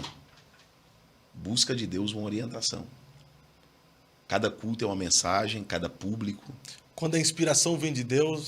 Eu acredito piamente nisso. Eu vivo isso todos os dias. Para mim, trazer uma mensagem, até confirmação eu peço. Pastor, tem 25 anos que o senhor prega. Sim, e até hoje eu peço. Eu peço, Deus, eu quero sentir o que o senhor me deu aqui no culto. E eu sinto que Deus está falando no mesmo caminho, na mesma linha.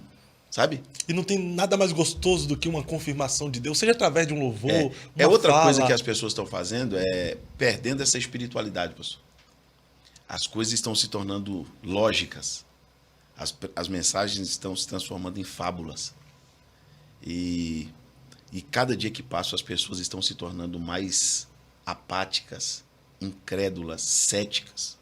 Pastor, mas o pregador também ele tem que tomar cuidado com algumas expressões, né? Essa era digital que a gente está vivendo, muitas redes sociais, a gente acompanha nas redes sociais alguns pregadores que cometem algumas gafes com algumas expressões meio que bizarras, maliciosas, ainda que o pregador seja inocente, mas nem todo o público que ele está ouvindo é tão inocente, é puro assim. Claro. Por exemplo, teve um vídeo que viralizou há uns anos atrás que o cara dizia que o Elias consertou o altar e meteu água no regueiro. E ele, onde tem rego, Eu tem vi fogo. esse vídeo. Onde tem rego, tem fogo. Eu vi. Esses dias teve um que que a roda estava em cima e quando rodava embaixo, rodava em cima e girava embaixo. E ficou um cunho assim, bem malicioso. Outro contou um testemunho dizendo que deu uma dor de barriga e chegou a ver isso também. Então são expressões assim que... Eu acho que podem ser evitadas. Na verdade, o sentido é até outro, né? Uhum. Mas pode ser, acho que a gente tem que usar, primeiro, uma linguagem simples. Eu tenho acompanhado no cenário, eu quero até aproveitar para falar isso aqui, pastor Fábio. Sim. Alguns pregadores dizendo que o público simples não consegue entendê-lo.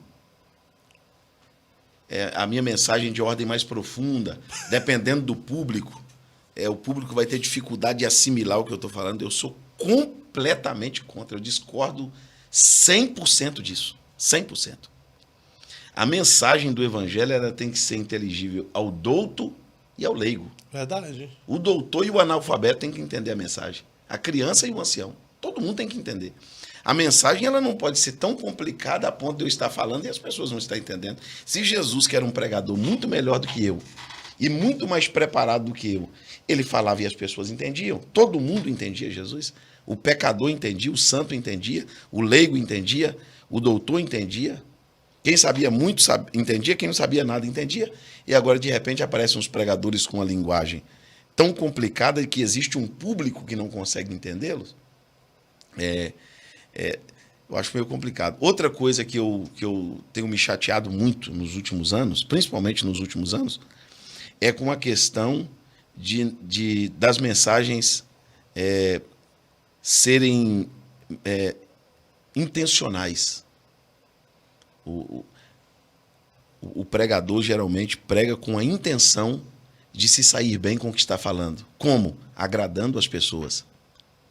Eu estou com uma mensagem, eu prego muito em trabalho convencional e trabalho de escola bíblica de obreiros. E Deus me deu uma mensagem há pouco tempo, pastor Fábio, falando sobre quando Acabe foi morrer, um espírito compareceu diante de Deus e pediu para que fosse um espírito de engano na boca dos profetas de Deus. E Deus permitiu. Mas por que Deus permitiu? Deus permitiu para mostrar para os profetas que o espírito do engano tinha acesso a eles. Não é porque Deus queria que os seus profetas fossem enganados pelo espírito. Não, pelo contrário. Deus só queria mostrar que o diabo podia entrar e sair deles a hora que ele quisesse. É tão verdade que entrou neles, não entrou em Micaías. Quando chegou na vez de Micaías falou, não, eu já vi o que vai acontecer, Deus já me revelou.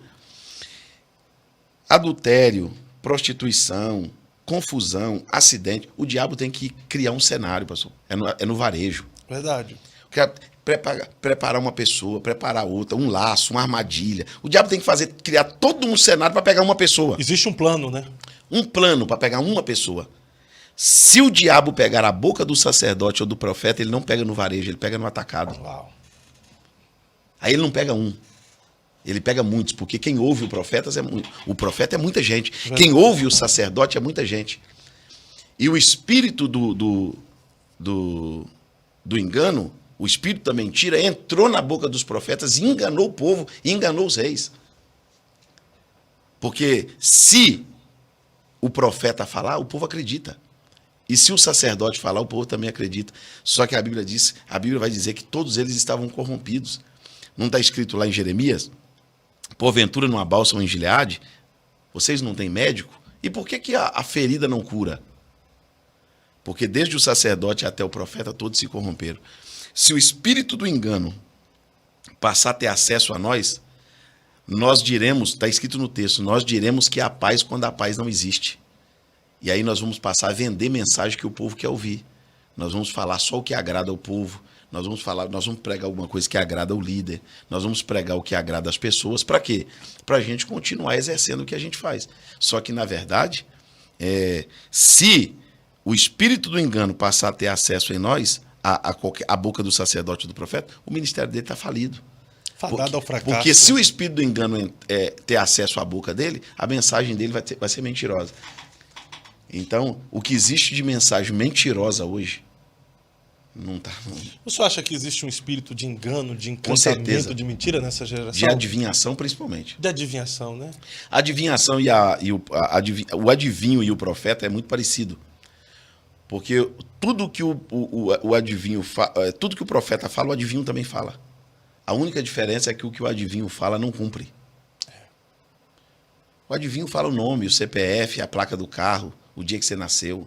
É que existe, de fato, o espírito de adivinhação, mas existe também os pilantras que procuram nas redes sociais informações, Sim. né? Existe os adivinhos mesmo. Eu conheço gente adivinho que não procura em lugar nenhum e revela tudo. E não é Deus. É espírito de adivinhação. Espírito de adivinhação. Infelizmente. Esse espírito, ele está no Novo Testamento mais de uma vez. Verdade. Você encontra ele mais de uma vez. Esse espírito de mentira que engana as pessoas.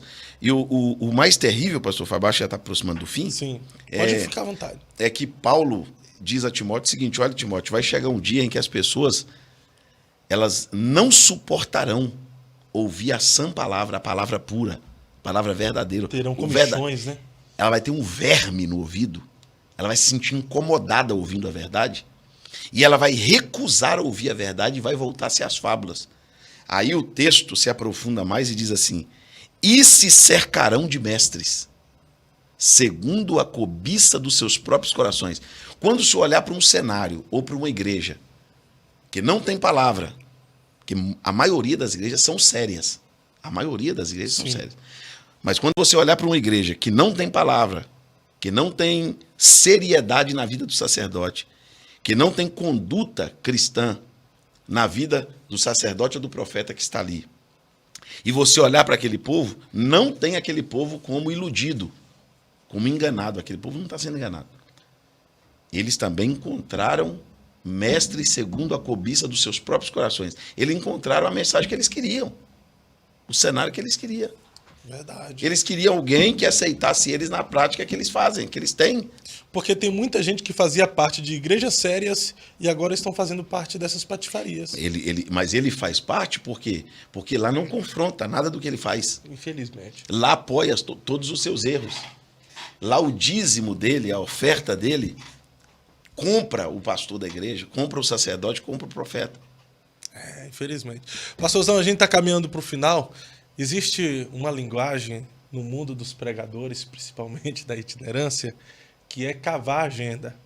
Ou seja, o cara vai para uma cidade, tem um contato lá com alguém, um pastor ou um outro pregador, e esse pregador vai indicar ele em igrejas que o outro pregador conhece, mas ele nunca foi. Isso aconteceu muito na velha guarda. Os pregadores antigos faziam muito isso. Os pregadores mais novos, que eles já querem chegar tendo grandes agendas, congressos e tal. O senhor já cavou muita agenda, pastor? Você está falando com o Tatu Peba, o maior cavador de todos os tempos. Olha, o Maurinho ganha. Acho que não ganha, não. Ganha não, Acho que o Maurinho compete. Compete. Maurinho também já cavou muito. O pastor Maurinho Ferreira hoje deve ter perto de 30 anos de ministério. Tem. Pastor, essa história de dizer assim, essa falsa humildade, ou de dizer assim, se Deus me chamou, o telefone vai tocar. Dos pregadores que eu conheço, principalmente dos veteranos, não existe um. O telefone vai tocar, meu amigo, depois que as pessoas descobrem o número. É verdade. Como é que o telefone vai tocar se ninguém tem teu número? Nunca te viu. Como que vai te convidar se não te conhece? Quem vai te convidar se você não é conhecido? Verdade. Eu tinha uma agenda para pregar numa congregação bem pequena, eu comprava passagem no domingo voltando no outro. Só tinha aquela agenda. Chegava lá, eu já falava: ô pastor, tem um ciclo de oração aí, um velório, culto de criança, culto na rua, culto na praça. E cavava. E aí, mas levantava pelo menos uma oferta para pagar a despesa? Não, aí o pessoal misericordioso, né, na maioria das vezes, te ajuda, te indica ali, te indica aqui, um amigo te coloca ali, o outro pastor te recebe ali. Quando você fica conhecido, é claro que o telefone vai tocar. Sim. Depois que tu foi lá e o povo viu e gostou, falou: oh, aquele pregador, né? Aí te traz de novo. Verdade. Mas até então, a maioria dos pregadores faziam isso. Cavar agenda. E se precisar, eu cavo até hoje. E cavar é sofrido, né, não, pastor? Ei, meu filho. Eu dormi muito dentro de igreja, banco de igreja. Dormi muito em rodoviária. Muitas vezes. Casa dos outros. Casa de gente desconhecida. E tem gente que não tem estrutura para receber ninguém. Né? Uma vez eu tava cavando no Maranhão e eu era casadinho de novo. Aí o pastor, no Maranhão, as casas, a parede só vai até o meio da casa. E eles colocaram a gente para dormir numa cama muito velha, muito, mas muito velha mesmo. Aí minha esposa, levinha, pequenininha, deitou. Quando eu deitei, a cama quebrou. Aí acordou todo mundo na casa. Aí o pastor lá, foi lá, eu não conhecia ninguém. O pastor Casado ainda, de novo, o pastor lá, pensar o quê? o pastor ainda fez uma brincadeira. Você, rapaz, você casadinho de novo. Coloca você pra dormir numa cama dessa. Eu falei, não, pastor, não é nada disso que o senhor tá pensando. Na cama, foi a cama que quebrou. Eu preguei numa cidade chamada Turilândia, no Maranhão, que 28 pessoas foi picada de morcego. Algumas morreram. E eu tava lá cavando. Pastor, sem ventilador, sem ar-condicionado, um calor de 40 graus, cada pernilongo do tamanho de uma beija-flor. Eu dormi debaixo de 2 cobertores dessa grossura. Meu Deus do céu. Com medo do morcego? Até a cama ficou molhada. Eu levantei de manhã todo molhado. O pastor disse, por que o senhor está molhado desse jeito? Eu falei, pastor, e o medo dos morcegos me morder? Que luta, né? Nunca vi. Eu passei no Maranhão, eu tive uma alergia no Maranhão, porque eu fui numa cidade chamada Penalva. Penalva. E eu fui tão atacado pelos pernilongos, sem mosquiteiro, sem nada, que eu andei dentro da casa e achei uma bombinha daquelas de veneno. Aí, sem permissão. Aquelas amarelas lá? Sem permissão, eu levei pro quartinho que tava eu e minha esposa dormindo numa cama de solteiro. Sem mosquiteiro, sem nada. E ela, você apertava um botão assim, ó, nela, ela... veneno. Aí, minha esposa deitou, mandei ela cobrir o rosto. De minuto em minuto eu soltava o veneno. E o veneno caiu todo em cima de mim. Me intoxicou. Mas eu preferi ficar intoxicado do que morrer de mim. Eu vi a hora que os pernilongos iam me trocar de cômodo. Mas quase tu morreu com veneno, que era dos pernilongos. É aquele veneno caseiro que mata mesmo. Misericórdia. É Eu isso aí. muito. Quem hoje vê a sua realidade não sabe dos bastidores do passado, né? Carro velho, pastor. Eu tive mais de 10. Sem marcador de gasolina. Farol queimado. Eu tinha um fusquinha chamado Jesus Me Leva. Jesus me leva. Ele tinha um buraco tão grande do lado do passageiro, assim, no assoalho, que eu coloquei uma cerâmica dessa de casa. Aí o irmão falou, rapaz, o seu Fusca tá ajeitado, tem até piso frio. Eu tinha um Corcel que só andava no reto, não subia nem descia. E aí? Nós só andava no plano. Na hora que chegava no morro, tinha que descer. Largar e terminar o trajeto. E não tinha GPS na época pra... Não, nada disso não. Não. Luta. Meu amigo, eu tive muito carro velho. Eu tive uma caravan, que é caravana que eles falam, que ela foi de funerária. Só que como ela foi muitos anos de funerária, quando eles tiraram os adesivos, a tinta estava queimada, o nome ainda continuou. Eu parava na porta das igrejas, os crentes riam demais. Ih, rapaz, será que morreu alguém? Tá, daqui a pouco descia o pregador do carro. Minha esposa tinha um trauma daquele carro terrível. Carro de funerária. Misericórdia. Ô, pastor, e o povo julga muito a aparência do pregador, né? Dependendo da forma como o pregador chega, com o carro que chega... Julga, infelizmente. Infelizmente, né? Essa não é a nota que deveria ser dada. Não é a nota, né? Não. Às vezes se o cara... Porque evangelho não é ter, evangelho é ser. É ser, mas dependendo do carro que você chega, o pessoal nem te recepciona, né? Ou diminui a sua contribuição. Na verdade, não era para aumentar? Verdade. Se você está precisando mais, não era para te dar mais? Não, te dá menos. Verdade. Agora, um exemplo. Eu nunca falei de oferta e não recebi oferta. Uma igreja ou outra me dava. Ou dava muito pouquinho. Quantas vezes eu saí da igreja com um saquinho de moeda, passava minutos contando as moedinhas de 10 centavos. O caso que eu te contei do irmão que recebeu, Eu tô lembrando aqui. recebeu 70 centavos de oferta. 70 centavos. E os 50... Não, centavos? ele começou a chorar e a mulher chorou junto. Aí ele falou para a mulher que ela não podia chorar, a esposa dele. Aí ela falou, não, eu tô chorando porque esses 50 centavos foi eu que dei. Na verdade, só entrou 20. É luta. É luta. É luta. Mas é isso aí, gente. Nós podemos conhecer um pouquinho hoje aqui do pastor Moisés Leopoldino. Espero que esse podcast tenha sido edificante para você, tenha agregado alguns valores no seu chamado, na sua vocação, na sua vida. Pastor Moisés, muito obrigado por atender o nosso convite, por ter estado conosco nesse tempo especial. Foi honroso recebê-lo aqui demais. A alegria foi toda nossa. Um abraço aí a a todos os que seguem o canal. Os que não seguem, passa a seguir, gente. Essa página é top, sempre tem algo novo, algo edificante. Se inscreva aí, sempre curta, acompanha e compartilha para as pessoas também. Lembrando a você que também é um método de evangelização, tá bom? Você pode compartilhar com seus amigos que ainda não são evangélicos ou que estão afastados e eles com certeza vão aí se interagir com as coisas de Deus. Deus abençoe a todos. É isso aí, gente. Nós vamos nessa. Estaremos de volta semana que vem. Semana... Por esses dias aí, se Deus quiser. Vamos nessa e continuemos no mesmo propósito, acreditando nessa geração. Forte abraço.